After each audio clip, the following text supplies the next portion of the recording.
गणेशोत्सवानिमित्तानं धर्मवीर 2 चित्रपटाची team Zee 24 तासच्या ऑफिसला आलेली होती।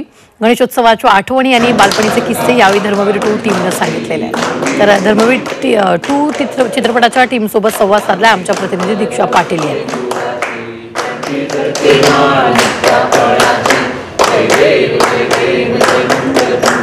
सगळीकडे जल्लोषाचं आणि आनंदाचं वातावरण आहे। त्याचं कारण म्हणजे गणेशोत्सव आपला आला आहे, आपला लाडका बाप्पा आपल्या सगळ्यांकडे आलेला आहे आणि असंच काहीसं वातावरण झी 24 तासच्या ऑफिसमध्ये। त्याचं कारण म्हणजे धर्मवीरची टीम आज आपल्या सोबत आहे।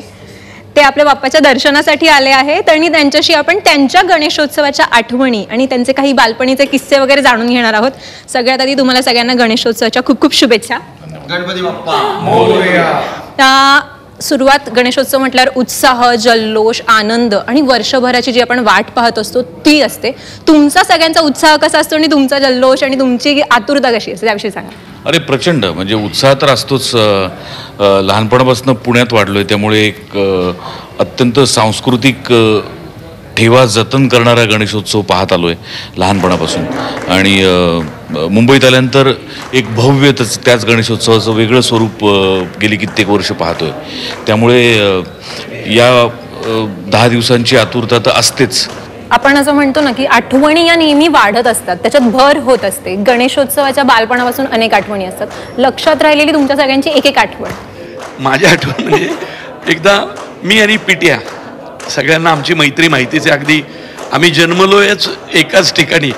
तर मी मंडळाचा अध्यक्ष होतो आणि पिट्या उपाध्यक्ष होता आणि मी होतो 10 वर्षाचा आणि पिट्या होता 8 वर्षाचा आणि आम्ही कसली तरी आमची गणिताची वगैरे वही घेऊन वर्गणी मागायला जायचो।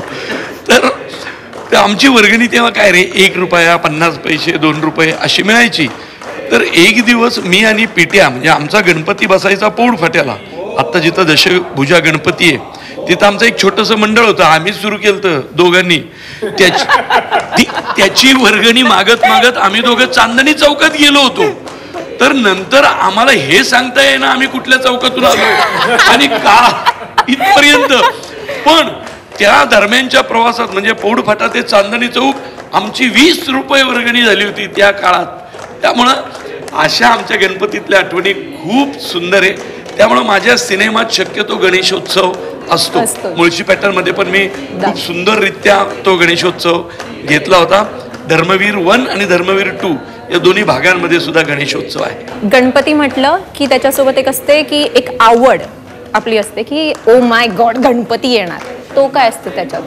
म्हणजे कोणाला आवडतं मोदक खायला, कोणाला आवडतं लाडू खायला, कोणाला आवडतं सगळे गेस्ट येत आहेत त्यांच्याशी आपण इंटरॅक्ट करायला। तुमच्या काय? आता मी संभाजीनगरचा, इकडे आल्यानंतर माझ्या एक गोष्ट अशी लक्षात आली की इकडे तळलेले मोदक मिळत नाहीत, इकडे उकडीचे मिळतात आणि तळलेले मोदक हा माझा ड्रॉबॅक आहे। जेव्हा घरी होतो संभाजीनगरला तेव्हा चतुर्थीला आई बरोबर याचे तळलेले मोदक करायची, पण इकडे तो प्रकारच नाही। माझी बायको इकडचीच, त्यामुळे तळलेले मोदक एकदा तिला मी म्हटलं तळलेले मोदक कर शलाका जरा, तर त्याचे मोदक मी बघितले। मी म्हटलं तू तळलेले का जाळलेले केलेस? तेव्हापासून फक्त मी म्हणजे हे करत असतो कुठे मिळतील का, पण इथे कुठेही मिळत नाहीत। पण बघूया आता माझे प्रयत्न चालू आहेत। मिळतात, पुण्यात मिळतात तळलेले मोदक। बाप्पाने जर तुम्हाला सांगितलं बालपणीचा एकच क्षण एकच तो जगायचा आहे तर तो कोणता असेल? मला परत एकदा लहान कर। पण एकच क्षण ना, लहान कर कसं होणार? मला छोटं कर आणि मला शाळेत नाही जायचंय। छोटं शाळेत नाही जायचंय। मी तुला क्षण सांगतो पण मला का विचारायचं नाही, हाच का असं विचार। ठीक आहे डील ही महत्वाची अट आहे। हा डील। मी 10-11 वर्षाचा असताना घरातून पळून गेलो होतो, तो क्षण मला परत अनुभवायचा। व्हिडिओ जर्नलिस्ट मंगेश पन्नेसह दीक्षा पाटील, झी 24 तास, मुंबई।